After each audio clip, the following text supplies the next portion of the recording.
বৰহমপুৰ সমষ্টিৰ কামপুৰত জাতীয় যুৱশক্তি আৰু অসম জাতীয় পৰিষদে পালন কৰে সুধাকণ্ঠ ডক্টৰ ভূপেন হাজৰিকাৰ জন্ম শতবাৰ্ষিকী। অসম জাতীয় পৰিষদৰ ভাতৃ সংগঠন জাতীয় যুৱ শক্তিৰ কেন্দ্ৰীয় প্ৰতিনিধি ভাস্কৰ বৰা, অসম জাতীয় পৰিষদৰ নগাঁও জিলাৰ উপসভাপতি ঘন বৰুৱা, জাতীয় যুৱ শক্তিৰ নগাঁও জিলাৰ উপসভাপতি অসীম বৰদলৈ আৰু ৰাইজৰ দলৰ কেন্দ্ৰীয় মুখপাত্ৰ প্ৰকাশ বৰুৱা উপস্থিত থাকি সুধাকণ্ঠ ডক্টৰ ভূপেন হাজৰিকাক শ্ৰদ্ধাঞ্জলি জ্ঞাপন কৰে। আজি আমি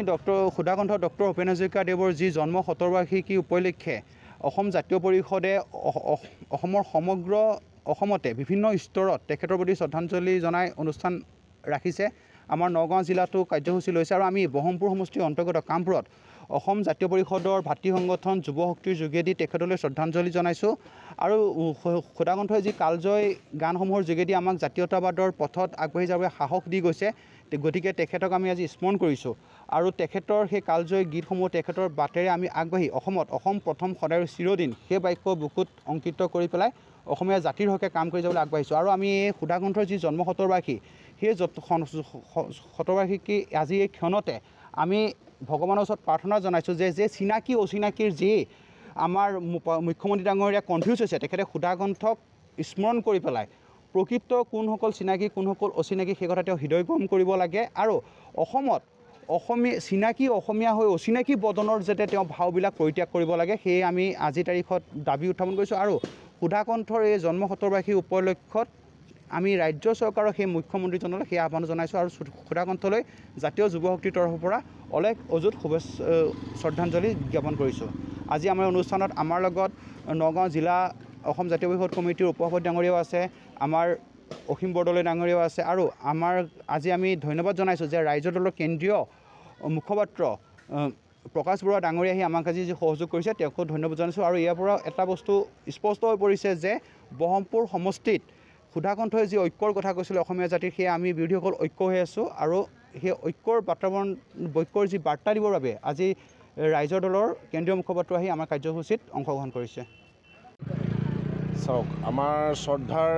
যি ভূপেন হাজৰিকা ডাঙৰীয়াদেৱে যি গানেৰে কৈ গৈছিলে অসমীয়া জাতিটোক, গানেৰে তেওঁ যিখিনি বুজাই গৈছিলে তাক আমি উপলব্ধি কৰা পলম হ'ল, অথচ আমি বৰ্তমান উপলব্ধি কৰিব চেষ্টা কৰিছোঁ আৰু উঠি অহা প্ৰজন্মক আমি তেখেতৰ গানৰ কথাবিলাক হৃদয়ংগম কৰিবলৈ প্ৰত্যেকটো শব্দ উপলব্ধি কৰিবৰ বাবে আমি কামনা কৰিছোঁ। তেওঁ গানৰ যোগেদি যি সম্প্ৰীতিৰ কথা কৈ গৈছে, যি একতাৰ এনাজৰীৰে সমগ্ৰ অসমীয়া জাতিটোক একতাৰ জৰিৰে বান্ধি থৈ গৈছে, তাৰ চিনস্বৰূপে আজি অসম জাতীয় পৰিষদৰ ভাতৃ সংগঠন যুৱ শক্তিয়ে যি আয়োজন কৰিছে সুধাকণ্ঠদেৱৰ জন্ম শতবাৰ্ষিকী, যিহেতু সুধাকণ্ঠদেৱৰ আমি প্ৰত্যেকটো কথা হৃদয়ংগম কৰি তেওঁৰ আদৰ্শক আমি আগত লৈ অসমীয়া জাতিটোৰ বাবে প্ৰত্যেকৰ নিজৰ যিবিলাক আমাৰ আত্মসংকাৰ আছে, আমাৰ নিজৰ যি ক্ষোভ আছে, চব আমি পৰিত্যাগ কৰি জাতিটোৰ স্বাৰ্থত আমি একত্ৰিত হৈ ৰাইজৰ দল আৰু জাতীয় পৰিষদে এটা শক্তিশালী আঞ্চলিক বাতাবৰণ আমি ৰাইজৰ মাজলৈ পঠাম বুলি আশা কৰিছোঁ। আজি কামপুৰত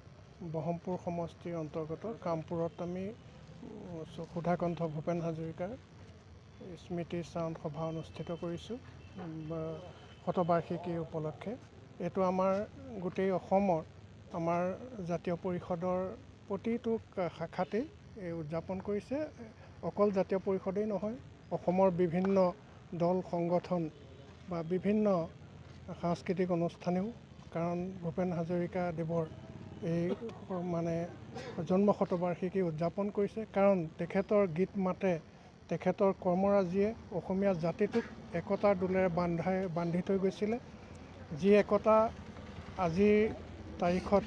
ভাঙো অৱস্থা হৈছে। গতিকে আমি পুনৰবাৰ